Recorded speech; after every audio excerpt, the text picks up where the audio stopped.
మైన సంగతులు మాకు బయలుపరిచినట్లుగా మా మనోనేత్రాలు వెలిగించండి. దేవానికి స్తోత్రాలు. వచ్చిన బిడ్డలందరూ బట్టి నీకు మహిమయ్య. ఇంకా రావాల్సిన వారిని కూడా త్వరపెట్టి నడిపించండి. చెప్పబడుతున్న ప్రతి మాట బిడ్డల హృదయాల్లో నీరు కట్టి ఫలింపచేయి. యేసుక్రీస్తు నామములో ప్రార్థిస్తూ ఉన్నాను తండ్రి, ఆమెన్. మీ డాడీ ఏడు మెరిసి ఇంటికాడ లేడా అంటే ఆసక్తి వాక్యం వింటాడు కదా, అందుకోసం అడుగుతుంది. దేవుడికి మహిమ కలుగును గాక. హల్లెలూయా.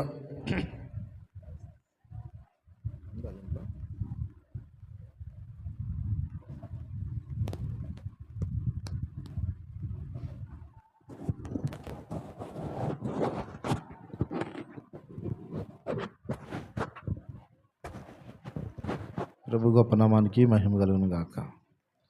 మంచిది. పోయిన బుధవారం కూటం క్యాన్సిల్ అయింది. అంత ముందు వారం ఎక్కడ దాకా చెప్పాను ప్రకటన గ్రంథంలో 7 బోర్లు అయిపోయినాయా? 7వ బోరు ఊదినప్పుడు ఏం జరుగుతుంది? 7వ బోరు ఊదినప్పుడు, కడబోరం రోగినప్పుడు ప్రభు మధ్యాకాశానికి దిగి వస్తాడు. అప్పుడే ప్రభు రాకడ జరిగిద్ది. అంటే 7 ఏండ్ల శ్రమల కాలపు మధ్యలో 3.5 సంవత్సరాలకి బైబిల్ గ్రంథంలో కూడా రాయబడింది 42 నెలలు వాడికి అధికారం ఇవ్వబడుతుంది అని. ఓకే. కాబట్టి కడబోర 7వ బోరం మ్రోగినప్పుడు, 6 బోర్లు మోగినప్పుడేమో 666 ముద్ర వేయించుకున్న వాళ్ళ మీదకి 3 ఏమో ప్రకృతి వైపరీత్యాలు జరిగినాయి, 3 ఏమో వాళ్ళ మీదకే విపత్తులు వచ్చినాయి. మరి దేవుని ఎరిగిన బిడ్డలకు దేవుడు ఒక ప్రత్యేకమైన ముద్రని వేస్తాడు. ప్రత్యేకమైన ముద్ర వేసినప్పుడు వాళ్ళు క్షేమంగా ఉంటారు. ఈ 666 ముద్ర వేయించుకున్న వాళ్ళు రాత్రింబగులు నెమ్మది లేని వారై ఉంటారు. ఇది మనం చదువుకున్నాం. ఈ 7వ బోర ఊదినప్పుడు 8వ అధ్యాయంలో ఉంటుంది 7వ బోర గురించి. కడబోర 11వ అధ్యాయంలో 15వ వచనంలో 7వ దూత బోర ఊదినప్పుడు అని రాయబడింది. అని 18వ వచనంలో మృతులు తీర్పు పొందుటకును, నీ దాసులకు ప్రవక్తలకును పరిశుద్ధులకును నీ నామమునకు భయపడు వారికి తగిన ఫలం ఇచ్చుటకు గొప్పవారేమి కొద్దివారేమి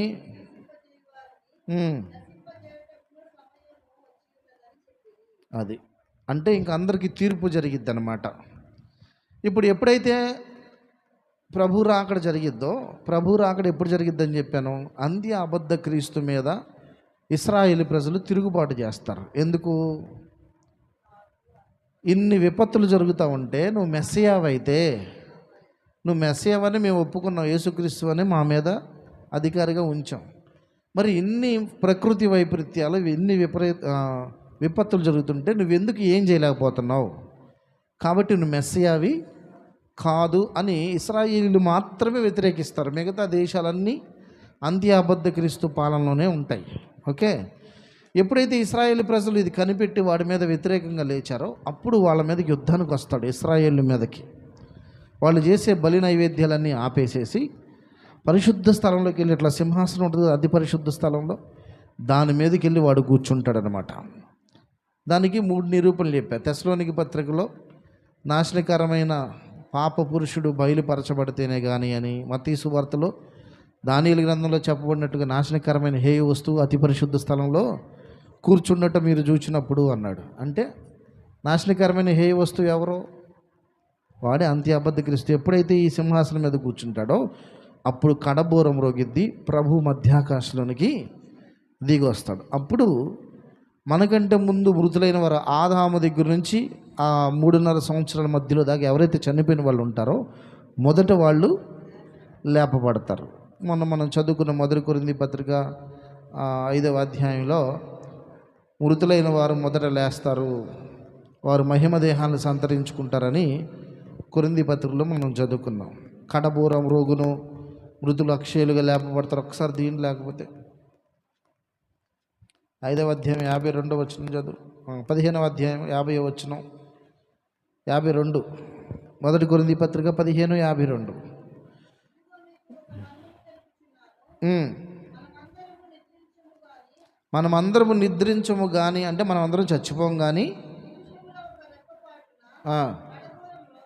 అంటే అప్పుడు దాకా బతికుంటే కడబోరం రోగగానే అన్నాడు. అంటే 7వ బోర మోగగానే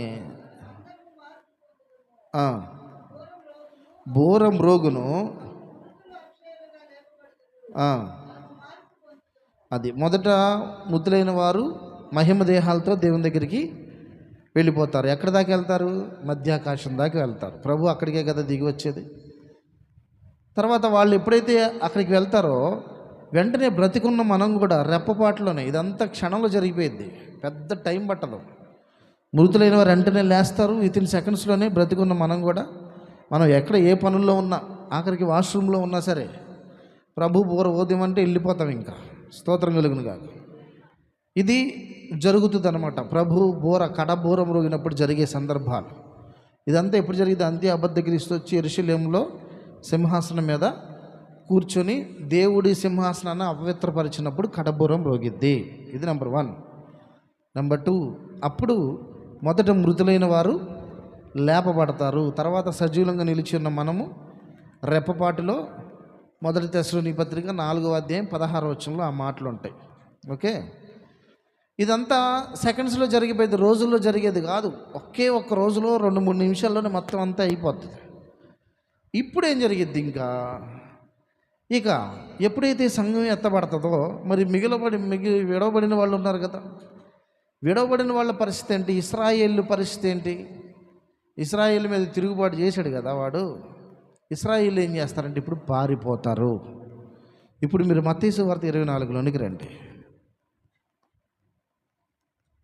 మత్తయి సువార్త 24లో ప్రవక్త అయిన దానియేలు ద్వారా చెప్పబడిన నాశనకరమైన హేయ వస్తువు బయలుపరచబడినప్పుడు యోదయలో ఉండేవాడు కొండలకి పారిపోవాలను ఉందా? చూడండి 15వ వచనం, 24:15.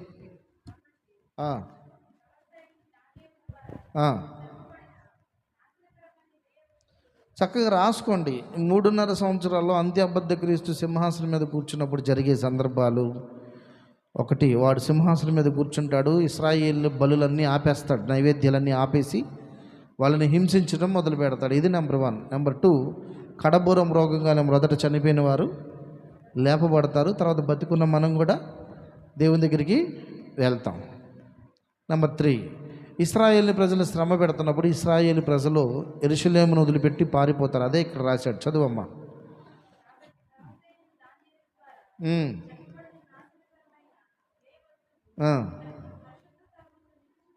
అంటే పరిశుద్ధ స్థలం అందు నిలిచినట్టే యెరూషలేము దేవాలయంలోకి వెళ్ళి వాడు కూర్చుంటాడు.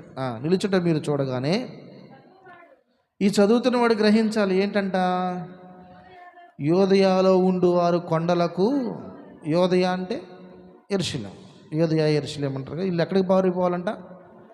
ఎందుకు కొండలకు పారిపోవాలి?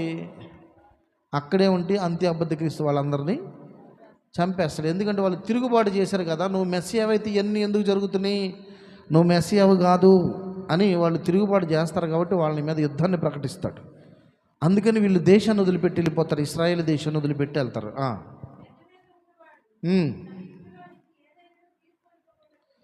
ఎందుకంటే దిగాడంటే వాడు కూడా చచ్చిపోతాడు, వాడిని కూడా చంపేస్తాడు. ఎక్కడున్నాడు అక్కడ సర్దుకోవాలన్నమాట. ఎవడన్నా లోపలికి అడుగు పెట్టాడంటే వాడి కీలు కథం, అంతే అబద్ధ క్రీస్తు చంపేస్తాడు వాళ్ళని. అయ్యో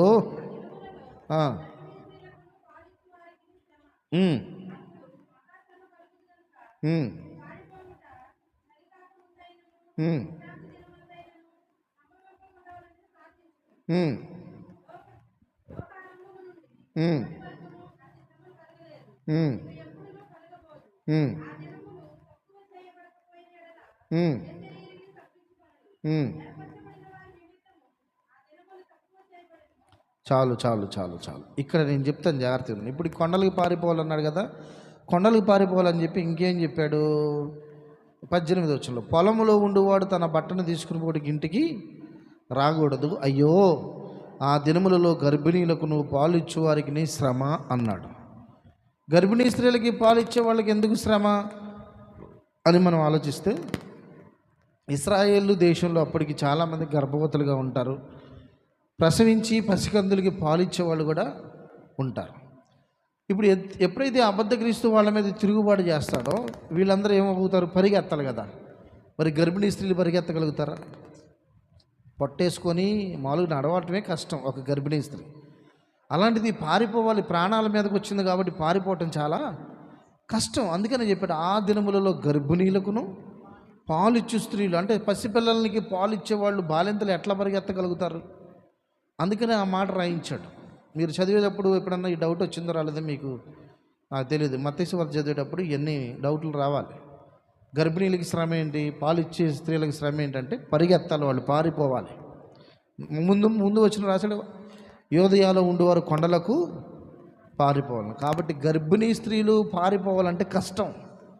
పాలు ఇచ్చే స్త్రీలు పసిగందులను ఎత్తుకొని పారిపోవాలంటే కష్టం. ఆ దినము చలికాలమందైనను విశ్రాంతి దినమందైనను, చూడండి 20 వచనం, అప్పుడు మహాశ్రమ కలుగును గనక మీరు పారిపోవుట చలి కాలమందైనను విశ్రాంతి దినమందైనను సంభవించకుండా.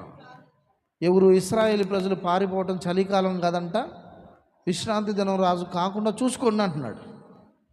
ఎందుకు ఈ రెండు మాటలు చెప్పాడు? చలికాను విశ్రాంతి దినానికి సంబంధం ఏంది? చలిలో పరిగెత్తడం చాలా కష్టతరం, అవునా? బాగా భయంకరమైన చలి ఉంటుంది. చలిలో పరిగెత్తాలంటే మంచు అంతా కప్పేసి ఉంటుంది, కనిపిస్తుందా దారి?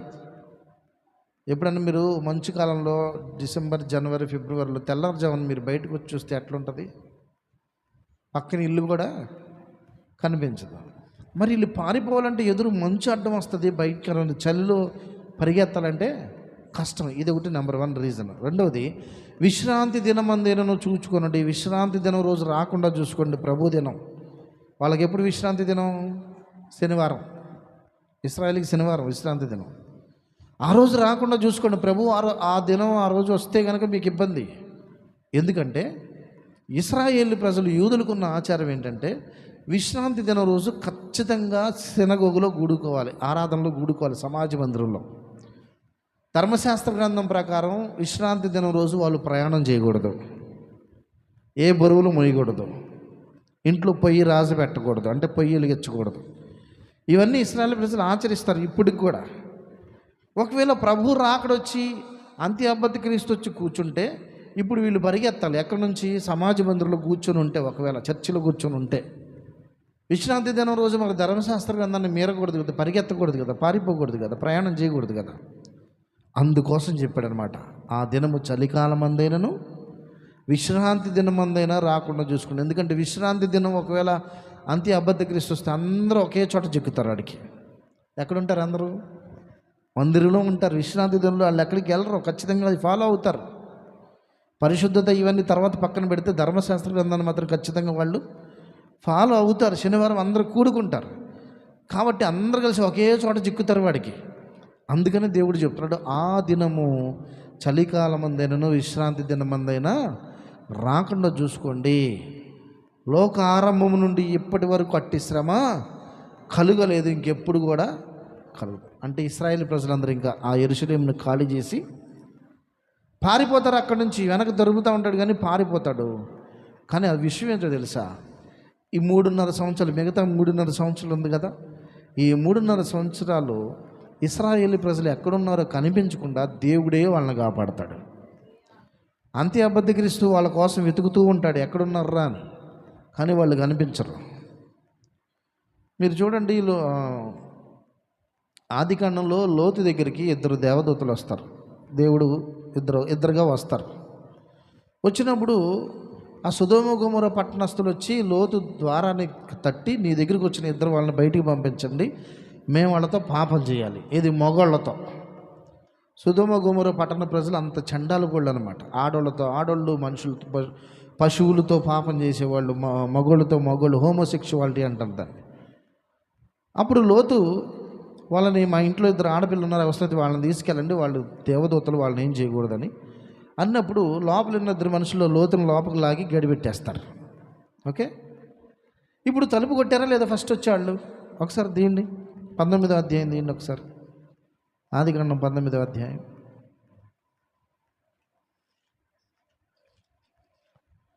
ఎందుకంటే పాత నిబంధన గ్రంథంలో అని మనకు దృష్టాంతాలుగా ఉన్నాయని మనకి రాశాడు.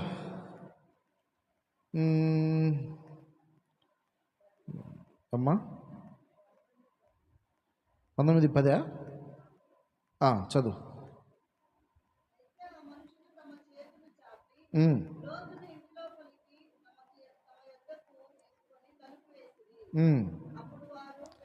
ఒక్క నిమిషం, దానికంటే ముందు 5వ వచనం చదువు. లోతును పిలిచి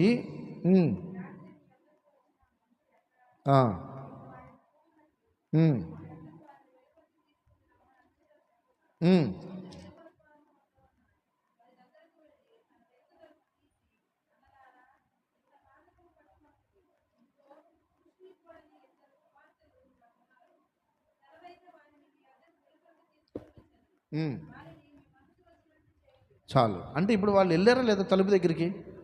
వెళ్ళారుగా. వెళ్ళి తలుపు కొడితే లోతు వచ్చి తలుపు తీశాడు. తీసిన తర్వాత ఏమైంది? మనుషులు ఇద్దరు వాళ్ళిద్దరూ లోతుల లోపలికి లాగానే వాళ్ళకి ద్వారం ఎక్కడుందో కనిపించలేదంట.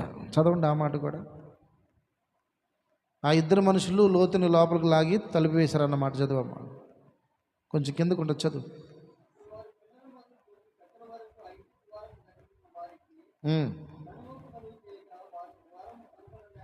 అదుగు కనుమబ్బు కలగజేయగా ద్వారము కనుగలేక విసిగిపోయారంట. అరే ఫస్ట్ వచ్చి తలుపు కొట్టారుగా అక్కడ. మళ్ళీ దేవుడు ఏం చేశాడంటే వాళ్ళకి కనుమబ్బు కలగజేస్తే ద్వారం ఎక్కడుందో కనిపించలేదంట. అంటే కనుమబ్బు వచ్చేసింది. ఎక్కడరా అని దేవుడు ఆడుకుంటున్నారు. అది అక్కడే ఉంది, తలుపు అక్కడే ఉంది, కానీ తలుపు ద్వారం ఎక్కడ అర్థం కాకుండా ఉంది. సేమ్ సిచ్యువేషన్ భవిష్యత్తులో జరిగింది. ఇశ్రాయేలు ప్రజలు పారిపోతారు కదా, 3.5 సంవత్సరాలు దేవుడు అంత్య అబద్ధ క్రీస్తు కంట కనపడకుండా వాళ్ళని దాచిపెడతాడట. ఈ మాట ఎక్కడుందంటే ప్రకటన గ్రంథం 12వ అధ్యాయానికి రండి. సూర్యుని ధరించుకున్న స్త్రీ, నేను గతంలో దీని గురించి చెప్పాను, ఇప్పుడు సందర్భాన్ని బట్టి నేను చెప్తాను. చూడండి ఒక్కసారి 13వ వచనం నుంచి చదువమ్మా. ఒక్క నిమిషం 5వ వచనం చదువు. సమస్త జనములను ఇనుపదండంతో ఏలనై ఉన్న ఒక మగ శిశువును ఆమె కనగా, ఆమె శిశువు దేవుని యొద్దకు ఆ సింహాసనం వద్దకు కొనిపోబడెను.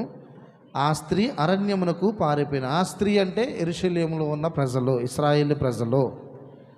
ఆ స్త్రీ అరణ్యమునకు పారిపోయాను. అచ్చట వారు 1260 దినములు ఆమెను పోషింపవలని దేవుడు ఆమెకు ఒక స్థలమును సిద్ధపరిచి ఉంచెను. 1260 దినములు అంటే 3.5 సంవత్సరాలు వచ్చింది. మీరు డివైడెడ్ బై చేసుకోండి. 260 దినాలు డివైడెడ్ బై 360 వేస్తే 3.5 సంవత్సరాలు వచ్చింది. 3.5 సంవత్సరాలు ఆ స్త్రీ వాళ్ళని కనిపించకుండా దేవుడు ఒక స్థలాన్ని సిద్ధపరిచాడట. హల్లెలూయా. ఇప్పుడు 14వ వచనానికి రండి. 13వ వచనం. ఆ ఘట సర్పము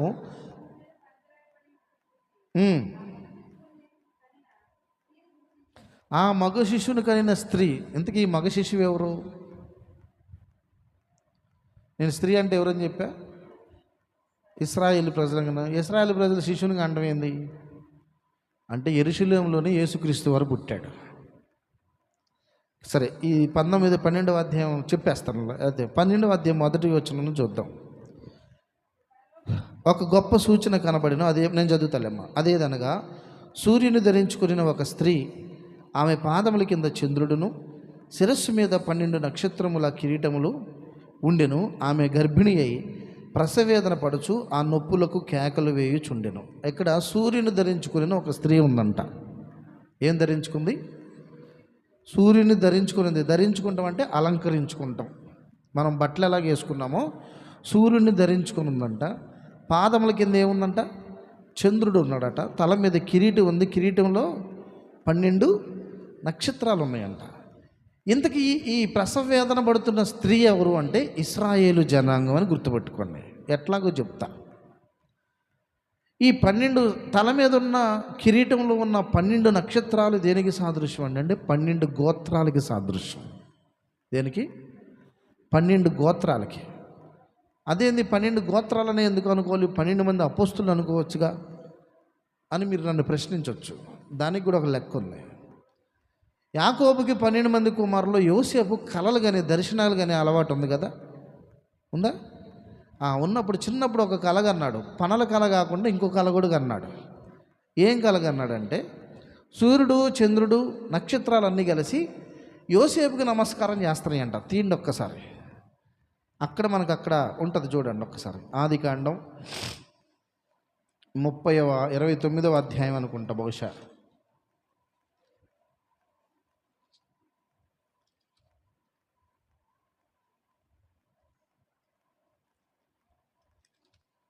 తీసారా?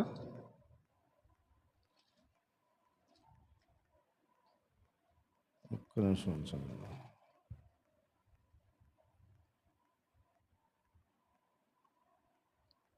దేవుడికి స్తోత్రం కలుగును.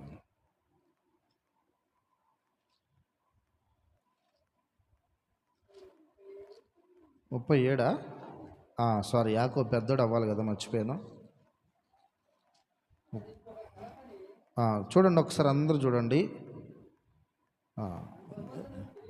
నేను ఎక్కడికి వెళ్ళి చూస్తానంటే 29లో చూస్తున్నా, 39లో 37లో చూడాలి కదా.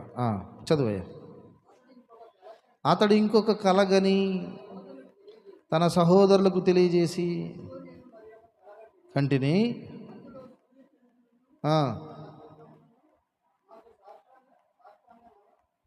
సాష్టాంగపడినని చెప్పాను. ఏమన్నాడు? సూర్యచంద్రులు 11 నక్షత్రాలు. ఇది గుర్తుపెట్టుకోండి, ఓకే?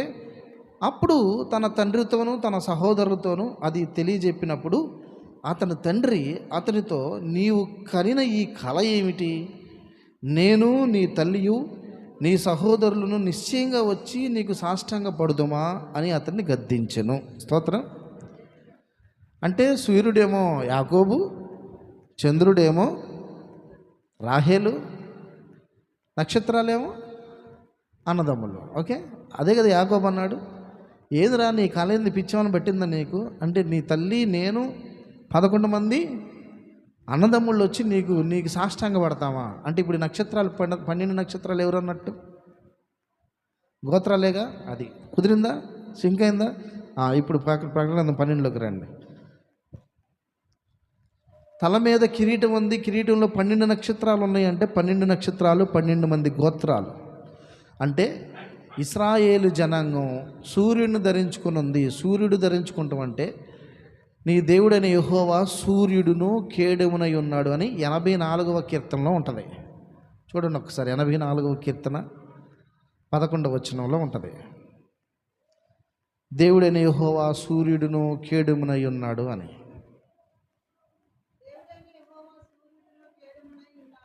సూర్యుడు ఎవరంటే ఇప్పుడు దేవుడైన యెహోవా. అంటే ఈ స్త్రీ ఎవరిని ధరించుకొని ఉందంట? సూర్యుని ధరించుకొని ఉంది. అంటే ఎవరిని కలిగి ఉంది? యెహోవాని కలిగి ఉంది. ఓకే. రెండవది, తలలో ఏముంది? కిరీటంలో ఏమున్నాయి? నక్షత్రాలు ఉన్నాయి. అంటే నక్షత్రాలు ఎవరు? 12 గోత్రాలు. ఓకేనా? కాళ్ళ కింద చంద్రుడు ఉంది.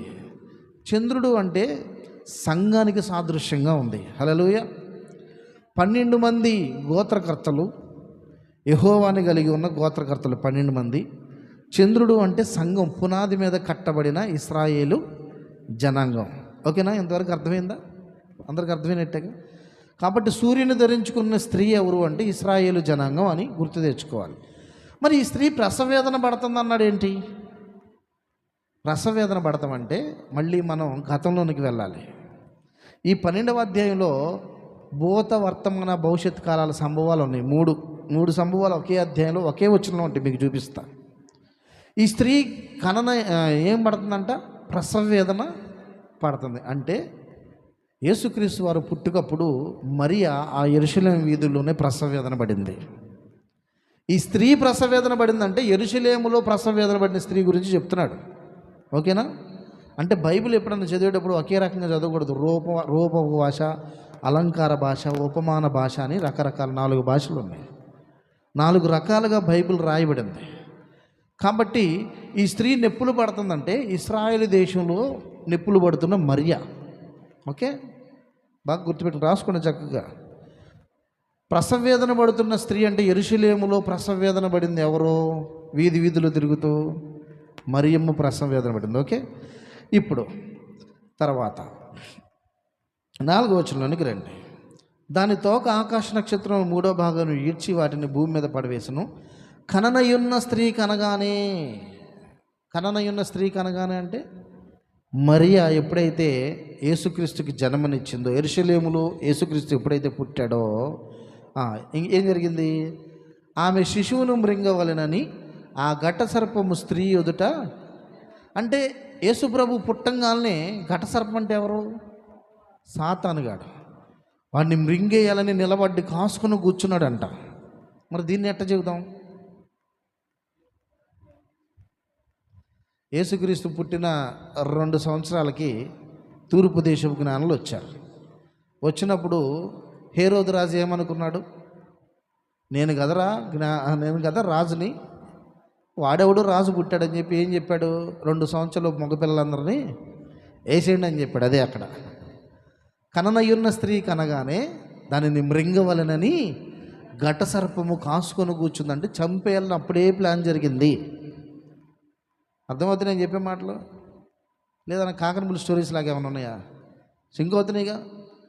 కననయున్న స్త్రీ కనగానే అంటే యేసుక్రీస్తు ఎప్పుడైతే పుట్టాడో అప్పుడే హేరోదు ద్వారా అప్పుడే యేసుక్రీస్తుని చంపాలని ప్లాన్ జరిగింది. ఈ ఒక్క వచనంలోనే భూత వర్తమాన భవిష్యత్తులో ఉంటాయి. చూడండి, ఇప్పుడు భూతకాలం అయిపోయిందిగా.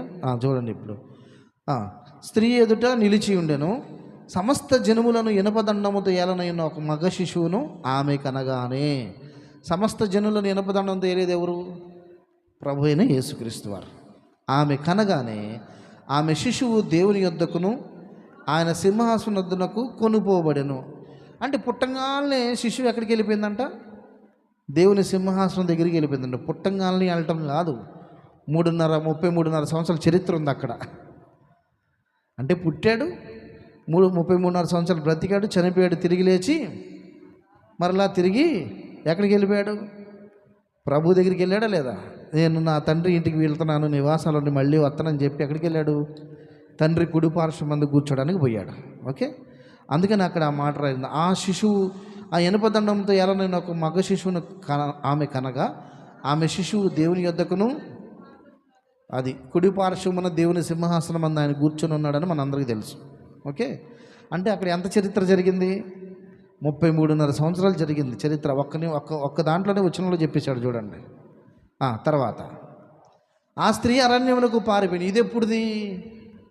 భవిష్యత్తులో జరగబోయేది. ఎందుకు నేను చెప్పుకుంటూ వచ్చా చూసారు వరుసగా.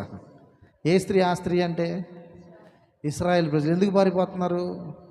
అంత్య అబద్ధ క్రీస్తు వాళ్ళని తరుముతున్నాడు. ఇప్పుడు వచ్చాం లైన్లోనికి. ఓకే, ఈ 12వ అధ్యాయంలో ప్రసవ వేదన పడుతున్న స్త్రీ ఎవరు అంటే యెరూషలేము జనాంగం అని అర్థం. ఓకే, దాని గురించి వివరణ ఇచ్చేసా. ఇప్పుడు మనం ట్రాక్లోకి వచ్చాం. ఇప్పుడు ఆ స్త్రీ ఎక్కడికి వెళ్ళిపోయిందంట? అరణ్యమునకు కొనుపోబడిందంట. ఇప్పుడు చదవండి 14వ వచనం నుంచి 13వ వచనం నుంచి.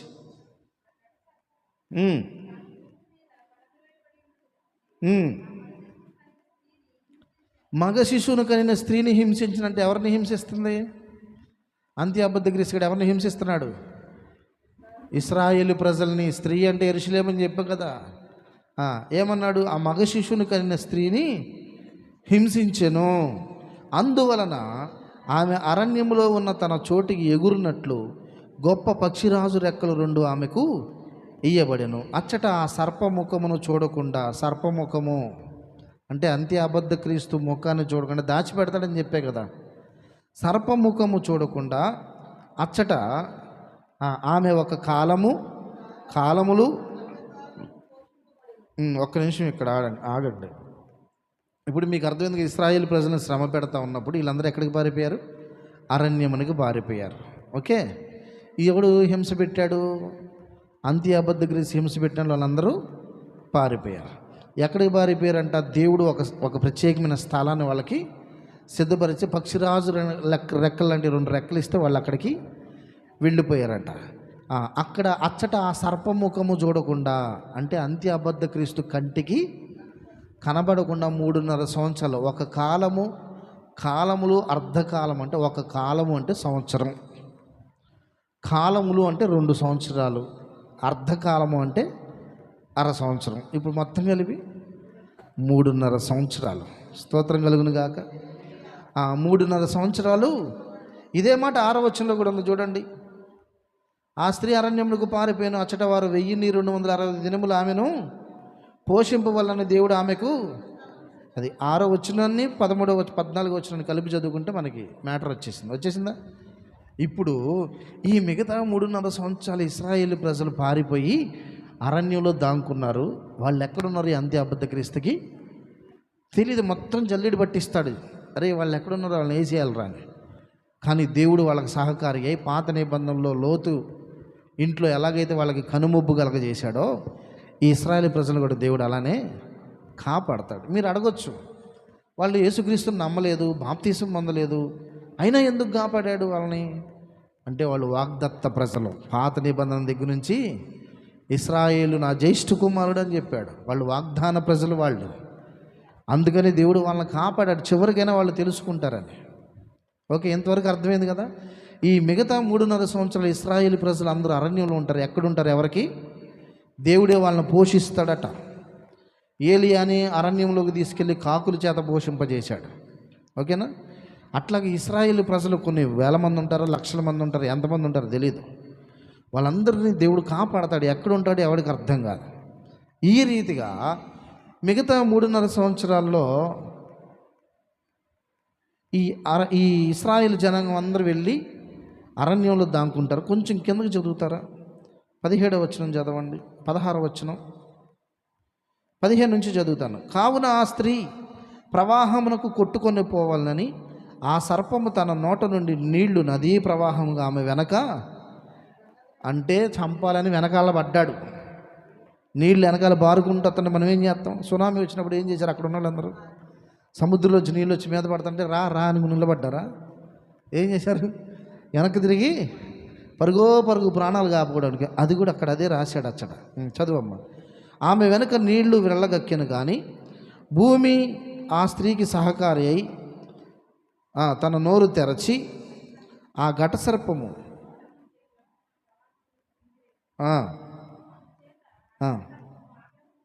ఆగ్రహము తెచ్చుకొని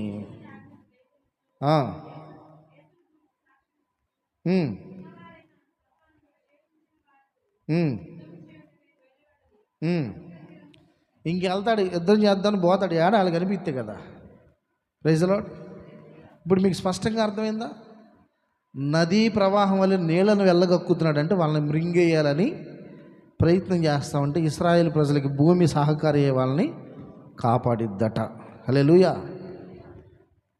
మళ్ళీ చెప్తాను ఒక్కసారి మీకు. 7వ బూర ఊదినప్పుడు ప్రభు రాకడ ఎప్పుడు జరిగిద్దంటే అంత్య అబద్ధ క్రీస్తు వెళ్ళి అతి పరిశుద్ధ స్థలంలో సింహాసనం మీద కూర్చుంటాడు. అప్పుడు కడబూరం రోగిద్ది. అప్పుడు మొదటిగా చనిపోయిన వాళ్ళు మొదట లేస్తారు, బ్రతికున్న మనం రెప్పపాటులో ఎత్తబడతాం. ఇది కడబూరం రోగినప్పుడు జరిగే సంఘటన. ఎప్పుడైతే వీడు ఇక్కడ వచ్చి కూర్చుంటాడో ఇశ్రాయేలు ప్రజలు అసలు ఎందుకు వచ్చి కూర్చుంటాడు? వాడు నువ్వు మెస్సియావి కాదు, నువ్వు మెస్సియావి అయితే బోర్లు ఊదినప్పుడు ఎందుకు నువ్వు ఆపలేకపోయావు ఈ విపత్తుల్ని? అందువలన వీడు వాళ్ళని హింస పెడతాడు. హింస పెట్టినప్పుడు ఇశ్రాయేలు ప్రజలందరూ పారిపోతారు.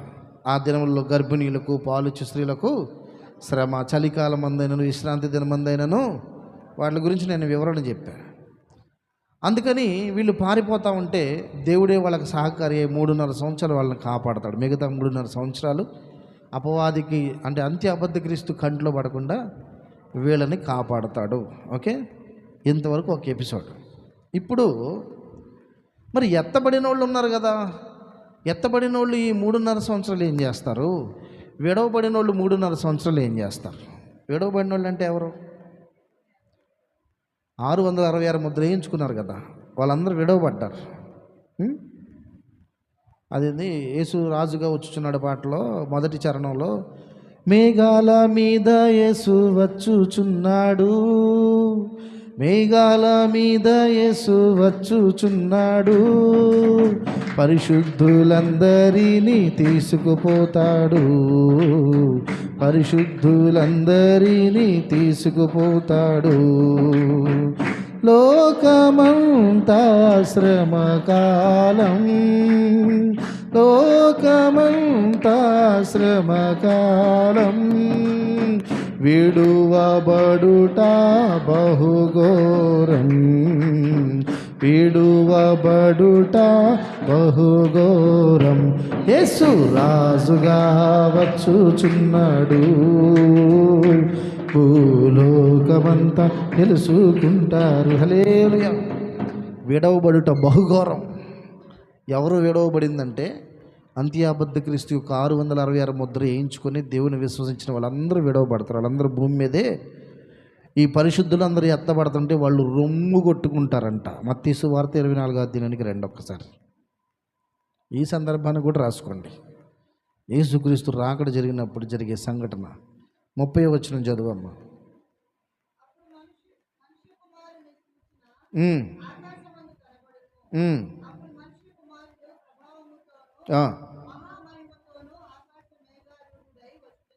చూచి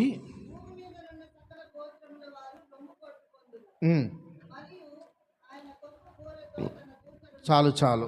భూమి మీద ఉన్న సకల గోత్రం వారు ఏం కొట్టుకుంటారంట? ఎప్పుడు మనం రొమ్ము కొట్టుకునేది ఎప్పుడు? సహజంగా బాధ వచ్చినప్పుడు, అమ్మో నా బిడ్డ చచ్చిపోయాడమ్మో అని కొట్టుకుంటారు. ఎంత శ్రమ వచ్చిందమ్మో అని కొట్టుకుంటారు, గుండెల మీద కొట్టుకుంటారు కదా. అప్పుడు రొమ్ము కొట్టుకుంటారంట. అయ్యయ్యో మేము ఇన్ని 3.5 సంవత్సరాల్లో దేవుడు మమ్మల్ని అన్నీ చూపించినా మేము మారలేకపోయామే, రాకడ రానే వచ్చింది, వీళ్ళందరూ ఎత్తబడిపోయారని రొమ్ము కొట్టుకుంటారట వీళ్ళు విడవబడిన వాళ్ళు. ఇదే మాట ప్రకటన గ్రంథం 1వ అధ్యాయం 7వ వచనంలో ఉంటుంది, చూడండి ఒక్కసారి. ఇవన్నీ జరిగే ఈ స్టోరీలు కాదు, కథలు కాదు, ఇవి చందమామ కథలు కాదు, యథార్థ సంఘటనలు. జాగ్రత్త పడకపోయామా, బాప్తీసం పొందకుండా ఇంకా నిర్లక్ష్యం చేస్తూ ఉందిలే మంచి కాలం ముందున అని ఏదో పాట పాడినట్టుగా అట్ట అనుకున్నావంటే పోయినట్టే నీకు. చదువు ప్రకటన గ్రంథం 1వ అధ్యాయం 7వ వచనం చదువు. ఇదిగో ఆయన మేఘారుడై వచ్చుచున్నాడు, అదిగదిగో ప్రతి నేత్రమైన చూసిద్ది. పరిశుద్ధులే కాదు, విడవబడినోళ్ళు కూడా ఆకాశంలో సూచన చూస్తారట. ప్రతి నేత్రమైన చూచును. ఆయన పొడిచిన వారిని చూస్తారు, అంటే వ్యతిరేకించిన వాళ్ళు కూడా చూస్తారట. అదిగదిగో భూజనులందరూ ఆయన చూచి, అంటే ప్రభు రాకడ చాలామంది చెబుతారు రహస్యంగా వస్తాడు, రహస్యంగా వెళ్ళిపోతాడని. రహస్యంగా రాకడం అంటే చీకట్లో వస్తాడని కాదు, దొంగలాగా వస్తాడని చెబుతూ ఉంటారు కొంతమంది. దొంగ ఎప్పుడు వస్తాడు? మనం అందరూ నిద్రపోతున్నప్పుడు వస్తాడు. కానీ ఏసీ అట్టరాడు, నిద్రపోయేటప్పుడు రాడు. చాలామంది తెలియక తప్పు వ్యాఖ్యానం చేస్తారు. దొంగ ఎట్లా వస్తాడో ఏసీ అట్లా వస్తాడని అందరు నిద్రపోతున్నప్పుడు ప్రభు రాకడు. ఇక్కడ ఏం రాశాడు? ప్రతి నేత్రం ఆయన్ని చూస్తుంది, అందరూ చూస్తూనే వస్తాడు. మరి ఎందుకు దొంగలాగా వస్తాడని రాశాడు? దొంగలాగా వచ్చేది ఎవరికంటే అన్ని జనులకి. వాళ్ళకి తెలియదు కదా ప్రభు రాకడ, ఈ సూచనలు సంభవాలన్నీ వాళ్ళకి తెలియదు. మనకు తెలుసు, మనం వెలుగు సంబంధాలు, వాళ్ళు చీకటి సంబంధాలు. వాళ్ళకి తెలియదు కాబట్టి వాళ్ళకి దొంగలాగా వచ్చేది. అంతేగాని దొంగలాగా వస్తాడంటే రేత్రిపూట వస్తాడు, అసలు ఎవరికి కనిపించకుండా వస్తాడని కాదు. ప్రతి నేత్రం ఆయన చూసిద్ది.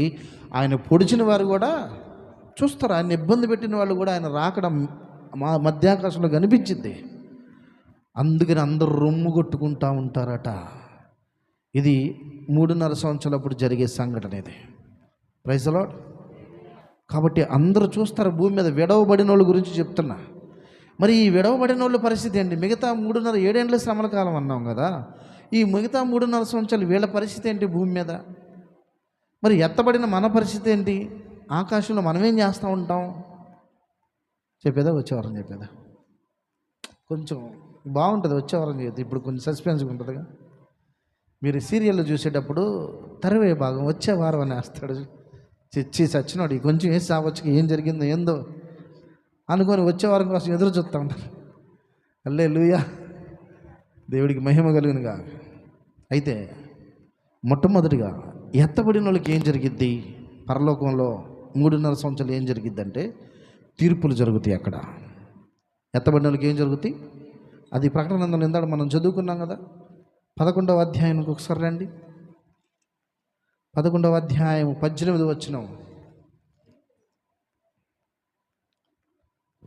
జనములు కోపగించినందున నీకు కోపం వచ్చును, మృతులు తీర్పు పొందుటకును, నీ దాసులకు ప్రవక్తలకును పరిశుద్ధులకును నీ నామమును భయపడి వారికి తగిన ఫలం ఇచ్చుటకును, గొప్పవారేమి కొద్దివారేమి భూమి నశింపు చేయవారిని నశింపు చేయుటకును సమస్తమునకు సమయము మృతులకు తీర్పు పొందుటకు వారికి ఫలం ఇచ్చుటకు సమయం వచ్చిందంట. ఎప్పుడు?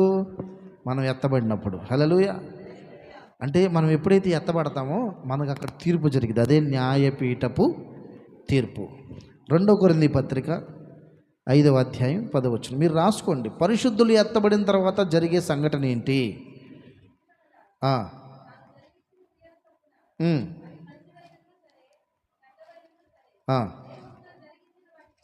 దేహముతో జరిగించిన వాటి ఫలమును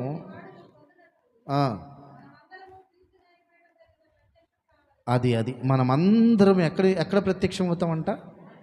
క్రీస్తు న్యాయపీఠపు తీర్పు. న్యాయం చేస్తాడు. ఇంక మనకి భూమి మీద నువ్వు పడిన ప్రయాస, నువ్వు పడిన కష్టం, ఆత్మను సంపాదించావా? ప్రభు కొరకు నీ ఒళ్ళంతా గుల్ల చేసుకొని మందిరంలో పరిచర్య చేసావా? మోకాళ్ళు వేసి ప్రార్థన చేసావా? నశించబోతున్న కొరకు ఎన్ని ఉపవాసాలు ఉన్నావో, దేవుడి కొరకు నువ్వు ఈ లోకంలో ఏమేమి చేసావో వాటన్నింటికి దేవుని దగ్గర బహుమానాలు ఇస్తాడు. అక్కడ ప్రతిఫలం ఉంటుంది. వాని క్రియలు చొప్పున వానికి ప్రతిఫలము ఇస్తాడు. ఇప్పుడు నేనున్నాను, పిలుస్తాడు, ఆనంద్ రారా ఇక్కడ సింహాసనం కూర్చుని నిలబెడతాడు. నన్ను గ్రంథాలు విప్పుతాడు. ఏమేం చేశాడో చూడరా, దేవదూతలు లెక్క కడతాయి. ప్రభువా ఇదిగో 4-5 ప్రాంతాల్లో సేవ చేశాడు, కొన్ని 100,000 ఆత్మలు రక్షించాడు, తన సేవా జీవితంలో తన భార్యను కోల్పోయాడు, అయినా కానీ దేవుణ్ణి విడిచిపెట్టలేదయ్యా, అంతవరకు నమ్మకంగా జీవించాడు, ఇదిగో ఇంత చేశాడయ్యా పరిచర్య, ఈ ప్రాంతాలు ఇంతమంది రక్షించబడ్డారయ్యా, శబాష్, ఇదిగో రా నువ్వు ఈ బహుమానం తీసుకొని నాకు బహుమానం ఇస్తాడు. ఇవన్నీ స్టోరీలు కాదు. పౌలు గారు ఏమన్నాడు? నా కొరకు ఇక నీతి కిరీటం ఒకటి ఉంచబడి ఉందన్నాడు. బహుమానాలు అక్కడ మనకి ఇస్తాడు దేవుడు. నువ్వు ఎంత ప్రయాసపడతావు, ఇక్కడ ప్రతి వానికి బహుమానం ఉంటుంది. ఏం ప్రయాసపడినోడికి బహుమానాలు ఏముండవు. నువ్వు తెల్లమొహం వేసుకొని చూస్తావు, పరలోకానికి వెళ్తావులే కానీ నీకు బహుమానాలు ఏముండవు. పక్కన వాళ్ళు తీసుకుంటావు అంటే దేవుని మొహం వేసుకొని చూస్తూ ఉంటావు, నాకు ఇలేదేంది అని. మరి భూమి మీద ఏం చేయలేదుగా నువ్వు. ఉపవాసం ఏమైనా ఉన్నావా? ఎదుటి వాళ్ళ కోసం కన్నీరు గార్చవి, ఏదో సాధారణమైన భక్తి జీవితం చేసుకుంటూ పోయావు. నీకేటిస్తాడు? గెలిచిన పాటుబడిన వ్యవసాయకుడికే మొదటి ఫలం దక్కిద్ది అన్నాడు. పాటుబడినోడికి ఏం దొరికిద్దా? దొరకదు. బహుమానాలు ఇస్తా ఉంటే నువ్వు దేవుని మొహం వేసుకొని చూస్తూ ఉంటావు, నాకేంది ప్రభు అంటే లేదు కూర్చో అంటాడు.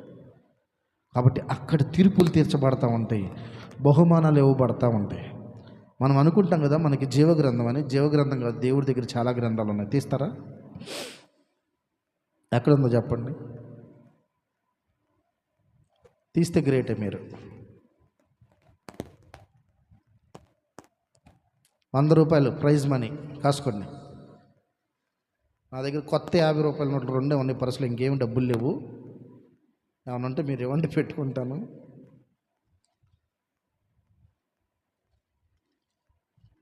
మీ వల్ల కాదులే కానీ అది శబాష్, చప్పట్టు కొట్టండి ఒక్కసారి. మళ్ళీ వెళ్ళేటప్పుడు తీసుకో 100 రూపాయలు చిల్లర ఉంటే ఇస్తా, లేత లేదు. చదువు 12వ వచనం చదువు. మరియు గొప్పవారేమి, ప్రకటన గ్రంథం 20వ అధ్యాయం 12వ వచనం. కొద్దివారేమి, మృతులైన వారందరూ ఆ సింహాసనం ఎదుట నిలవబడి ఉండట చూచితిని. అప్పుడు గ్రంథములు విప్పబడెను. ఒక గ్రంథంగా దేవుని దగ్గర చాలా గ్రంథాలు ఉన్నాయంట. గ్రంథములు అంటే ఒకటి కంటే ఎక్కువ, చాలా. గ్రంథములు విప్పబడెను, జీవగ్రంథమును వేరొక గ్రంథమును విప్పబడెను. ఆ గ్రంథములు ఎందుకు వ్రాయబడి ఉన్న వాటిని బట్టి వారు తమ క్రియలు చొప్పున మృతులు తీర్పు పొందిరి. జీవగ్రంథం ఉందంట, వేరొక గ్రంథం ఉందంట. జీవగ్రంథం ఏంది, వేరొక గ్రంథం ఏంది? జీవగ్రంథం అంటే బాప్తీసం పొందినప్పుడు అటెండెన్స్ రిజిస్టర్ అనమాట. పేరు ఎక్కించుకున్నావు, నమోదు చేయించుకున్నావు. ఆధార్ కార్డులు, మన ఇప్పుడు వాటర్ కార్డులు కూడా పెట్టారుగా, మళ్ళీ అందరూ నమోదు చేయించుకున్నారుగా, నీ పేరు అక్కడ నమోదు అయినట్టు అనమాట. మరి వేరొక గ్రంథం ఏంటంటే మనం చేసిన నీతి క్రియలు, అక్కడ మనం చేసిన కష్టం, మనం చేసిన ఫలితాన్ని ఇంకో గ్రంథంలో రాస్తాడు. ఎవడి గ్రంథం వాడికే ఉంటుంది. ఆనంద గ్రంథం ఆనందదే, రవిది లావణ్యది, సునీత దేవుడి గ్రంథం. తీరా పుస్తకం మీరు సినిమాలు చూసి ఉంటారుగా. ఏం సినిమా చెప్పండి. యమలేలా అవన్నీ చూసి ఉంటారు. చిత్రగుప్తుడు రాత్రి చిత్రగుప్త చరిత్రది అనగానే ఆవిడ పుస్తకం ప్రభు ముందుగానే చంపేశాం ప్రభు తెలియక అని చిత్రగుప్తుడు తీస్తాడు. చూసి వాడు తెలిసి తీశాడో తెలియ తీశాడో కానీ అది మాత్రం నిజం. అయితే అక్కడ చిత్రగుప్తుడు యముడు ఉన్నాడు కానీ దేవదూతలు ఉంటారు. రైజలో ఆ గ్రంథంలో రాయబడిన దాన్ని బట్టి నీకు బహుమానం ఉంటుంది అక్కడ. ఈ 3.5 సంవత్సరాల్లో జరిగే పరిశుద్ధులకు జరిగేది ఏంటంటే బహుమానాలు, నీ క్రియలకు తగినట్టుగా ప్రతిఫలాన్ని దేవుడు ఇస్తాడు. ఇక రెండవది పెండ్లి విందు జరిగిద్ది అక్కడ. ఏం జరిగిద్ది? పెండ్లి విందు. పెండ్లి కుమారుడు రాబోతున్నాడు, పెండ్లి కుమారుడికి సిద్ధంగా ఉండమని చెప్పాడు కదా. ఇక మనం ఇక్కడ నుంచి తీయబడిన తర్వాత మనం ఇంకా తండ్రితో ఏకమైపోతాం. అప్పుడు పెండ్లి విందు జరిగిద్ది. చూడండి 19వ అధ్యాయంలోనికి రండి. ప్రకటన గొర్రె పిల్ల వివాహ మహోత్సవ సమయం వచ్చి ఉన్నది. 6వ వచనం చదువు.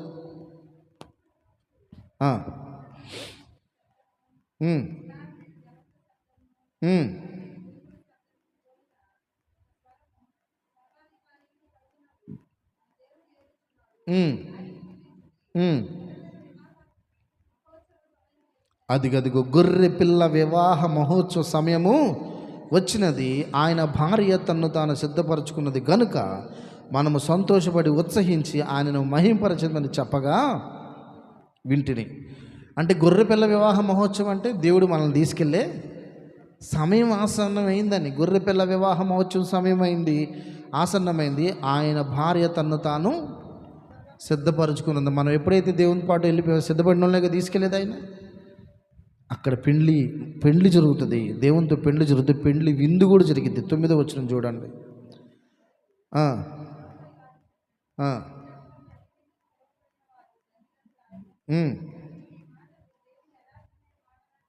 అదిగో ఒకటి గొర్రెపిల్ల వివాహ మహోత్సవం జరిగిద్ది, గొర్రెపిల్ల పెండ్లి విందు కూడా జరిగిద్ది.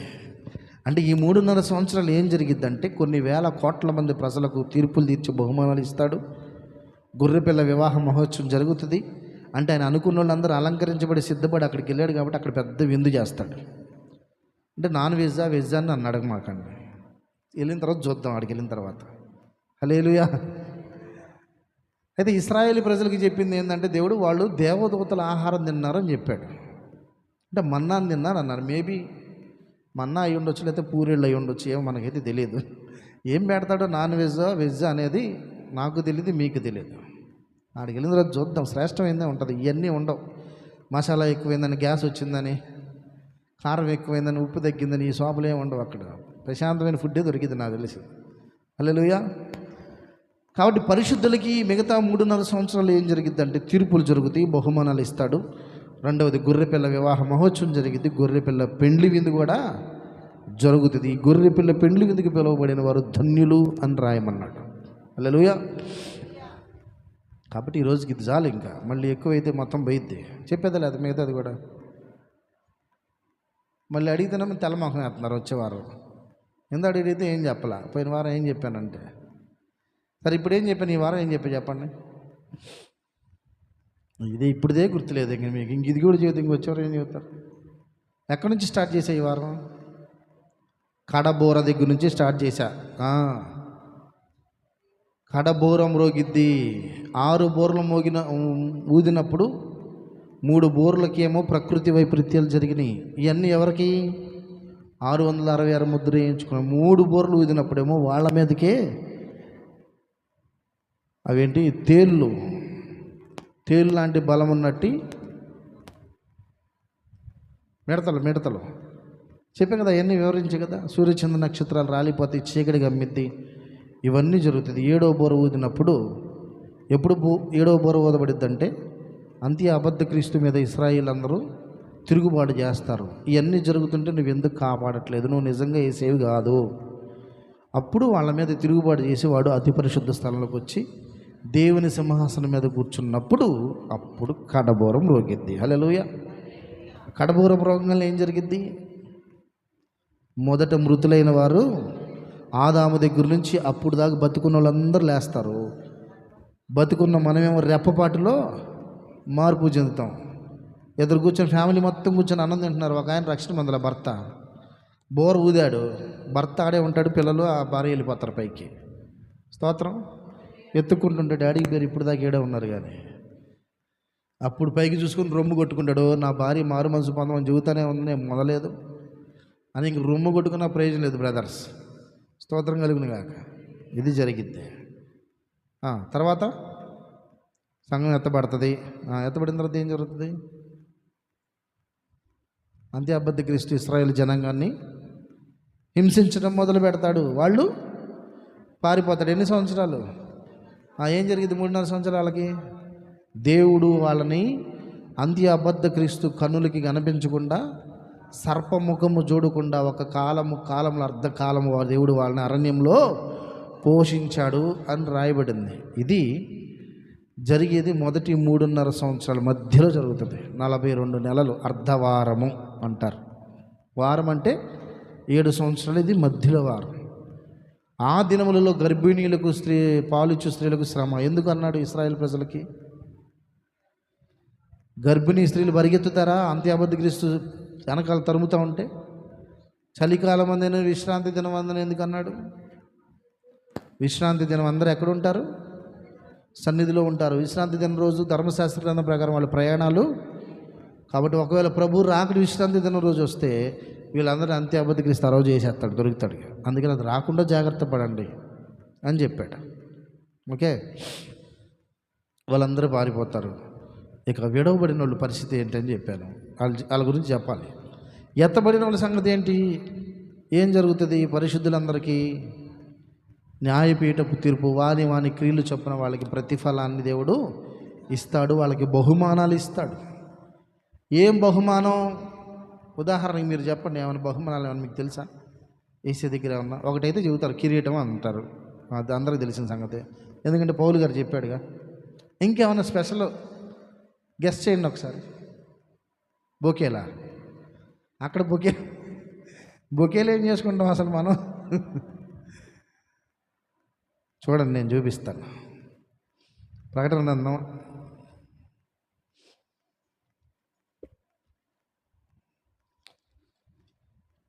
2 లేఖలు రాశాడు కదా, సంఘాలకి లేఖలు రాశాడు కదా. ఆ లేఖల్లోనే బహుమానాలు ఉంటాయి. చూడండి ఒక్కసారి. 2వ అధ్యాయం 6వ వచనంలో చివరిలో జయించువానికి, 6వ అధ్యాయం 6వ వచనం చివరిలో, 2వ అధ్యాయం 6వ వచనంలో ఇదొక బహుమానం. అంటే బహుమానాలు ఏముంటాయి అంటే నీకు చెప్పడానికి అనమాట. ఇది జయించువానికి అంటే ఏం జయించాం?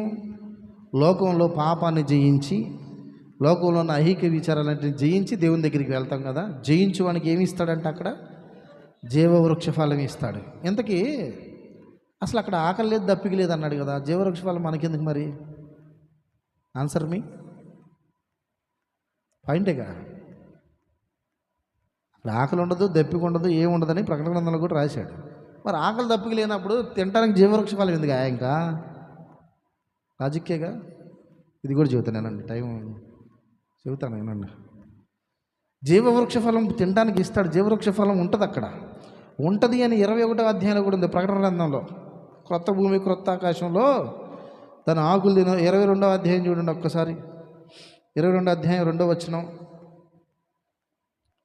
ఆ పట్టణపు రాజు వీధి మధ్యను ప్రవహించుట ఆ దూత నాకు చూపిన ఆ నది యొక్క ఏవులను ఆవులను జీవవృక్షం ఉండెను.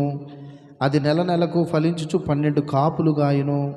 ఆ వృక్షం యొక్క ఆకులు జనములను స్వస్థపరచుడికై వినియోగించను. ఇదేంది? 12 నెల కాపు కాసిద్దంట. జీవవృక్ష ఫలం ఉంటుందంట. ఎక్కడ? కొత్త భూమి కొత్త ఆకాశంలో. ఆకలి లేదు, దప్పిక లేదు, సూర్యుడు లేదు, చంద్రుడు లేడు. మళ్ళీ ఆకులు స్వస్థపరుస్తాయి అంట. అసలు అనారోగ్యం ఆడి ఉంటుంది కొత్త భూమి కొత్త ఆకాశంలో. ఇవన్నీ జీవితాలే భవిష్యత్తులో. స్తోత్రం కలిగిన కాక.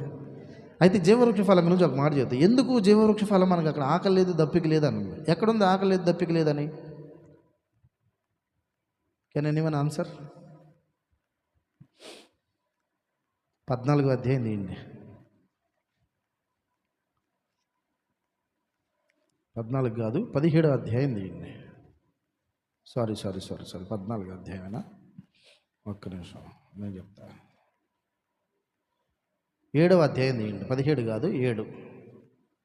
7వ అధ్యాయంలో 15వ వచనం నుంచి చదువుతారా?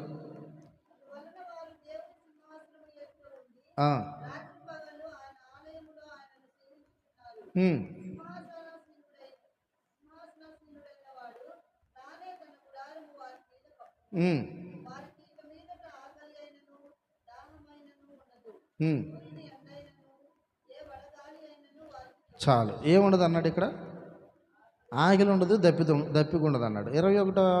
22వ అధ్యాయంలో ఒక నది ప్రవహిస్తుంది అన్నాడు. దప్పిక లేనప్పుడు నది ఎందుకు అసలు? ఆకలి లేనప్పుడు జీవవృక్ష ఫలం ఎందుకు? అంటే విషయం ఏంటంటే, జీవవృక్ష ఫలము భూమి మీద పెట్టినప్పుడు ఎవరు తినలా. ఏదేం తోటలో పెట్టాడు కదా, ఎవరు తినలా. టేస్ట్ చేయడానికి కాదు, టేస్ట్ చేయడానికి కాదు. జీవవృక్ష ఫలం ఉంటుంది, కానీ భుజింపనిస్తాను అంటే మనకు ఆకలి వేసి కాదు. అక్కడ చాలా ఉంటాయి. ఆకలి అయితే ఉండదు, తినాలనుకుంటే తింటావు, లేకపోతే లేదు. అంతే, సింపుల్ లాజిక్. స్తోత్రం కలుగును గాక. మనం భూమి మీద ఉన్నప్పుడు ఆకలి వేస్తేనే అన్నం తింటాం. కొంతమంది ఉంటారు ఆకలి అయిపోయిన 24 గంటలు నోరు ఆడుతూనే ఉంటుంది వాళ్ళకి. ప్రైజ్లాడు, ఆడు పుట్టింది వాడు కడిపే వాడికి దేవునాడు పద్దాకలు రన్నింగ్లోనే ఉంటుంది. మిషన్ గేద ఆడినట్టు ఆడుతూ ఉంటుంది. బరిగొడ్లు కూడా ఎవరేస్తూ ఉంటాడు పద్దాకలు కూర్చొని. ఇంక టైం ఈ సెన్స్ ఏమి ఉండదు, పద్దాకలు తింటూనే ఉంటారు. తినాలనిపించినప్పుడు తింటారు. జీవవృక్ష ఫలం ఒక కారణం ఏంటంటే, ఆకలే ఉండదులే కానీ జీవవృక్ష ఫలం భూమి మీద ఉన్నది, అప్పుడు పరలోకానికి వెళ్ళిపోయింది. అక్కడ జీవవృక్ష ఫలం మనం తినొచ్చు, తినే అవకాశం ఉంది. ఆకలి అయితే ఉండదు. నీకు చూసి తినాలనిపించింది, యూ కెన్ ఈట్. లేదు నీకు తినాలనిపించలేదు, లెట్ ఇట్ బీ. అక్కడ అవకాశం ఉంది. ఓకే, ఇప్పుడు ఒకటి ఇది ఒక బహుమానం. తర్వాత రెండవది చూడండి, 11వ వచనంలో, నేను నీకు జీవ కిరీటము ఇచ్చేదను అన్నాడు. ఓకే, 2వ అధ్యాయం 11వ వచనం. మొదటిది బహుమానం ఏంటంటే, జయించువానికి జీవవృక్ష ఫలాన్ని భుజింపనిస్తానన్నాడు. రెండవది, నేను నీకు జీవ కిరీటాన్ని ఇస్తాను అన్నాడు. తర్వాత పెర్గేములో ఉన్నవాడికి ఏం చెబుతున్నాడు చూడండి, 17వ వచనం చూడండి. జయించువానికి మరుగై ఉన్న మన్నాను భుజింపునిత్తును అన్నాడు. తర్వాత తెల్ల రాతిని కూడా ఇస్తానన్నాడు. ఆ రాతి మీద చెక్కబడిన ఒక క్రొత్త పేరును కూడా. ఇవన్నీ బహుమానాలు కాదా మనకి? అవునా? ఉదాహరణ చెప్పి మీరు చదువుకోండి, 7 సంఘాల్లో 7 బహుమానాలు కనిపిస్తాయి మీకు. ఇవే కాదు, ఇంకేమేమి ఇస్తాడో, స్పెషల్ అట్రాక్షన్ ఏముంటాయో తెలియదు మనకి. ఓకే, కాబట్టి ప్రభు దగ్గరికి వెళ్ళిన వాళ్ళకి తీర్పులు జరుగుతాయి. తీర్పులకు తగినట్టుగా ప్రతిఫలాన్ని, బహుమానాల్ని ఇస్తాడు. రెండవది, గొర్రెపిల్ల వివాహ మహోత్సవం. అంటే అమ్మాయి పెళ్లి కొడుకు ఇంటికి వచ్చేసిన తర్వాత అప్పుడు ఏం జరుగుతుంది? పెళ్లి జరిగిద్ది కదా. అమ్మాయి సిద్ధపరుస్తారు, ఇంటికాడ సిద్ధపరచుకొని ఇంకా లంకనాలన్నీ చేసుకొని, అమ్మ వెళ్ళిపోతున్నావు తల్లి అని అమ్మాలు అయ్యలు ఏడ్చి ఆమెను కారెక్కిస్తే ఆమెను తీసుకొని పోతారు. పోయి ఎవరికి అప్పచెబుతారు? తీసుకెళ్ళి పెళ్లి కొడుకులు ఇంటికి వాళ్ళు అప్పచెబితే ఆయన ఆమె పక్కన కూర్చోబెట్టుకొని ఆమెకి తాళి కట్టి ఆమెను పెళ్లి చేసుకొని వచ్చిన వాళ్ళందరికీ భోజనాలు పెట్టి పంపిస్తాడు. సేమ్ సిచ్యువేషన్ అక్కడ మనల్ని తీసుకెళ్తాడు. పరిశుద్ధాత్మ దేవుడు మనల్ని తీసుకెళ్ళి ఆయనకు అప్పచెబుతాడు. అప్పుడు ఆయన మనం వివాహం ఆడి ఇంకా వాళ్ళందరికీ, వచ్చిన వాళ్ళందరికీ, అక్కడ ఉన్న వాళ్ళందరికీ రండి మనం ఉత్సహించి సంతోషించదాము అన్నట్టుగా. ఇంకా అది వేరే కాక. స్తోత్రం. అందుకని యేసయ్య గారు పాడాడు కదా, నీ మహిమను ధరించిన పరిశుద్ధులు నా కంట పడగానే నేనేమౌదునో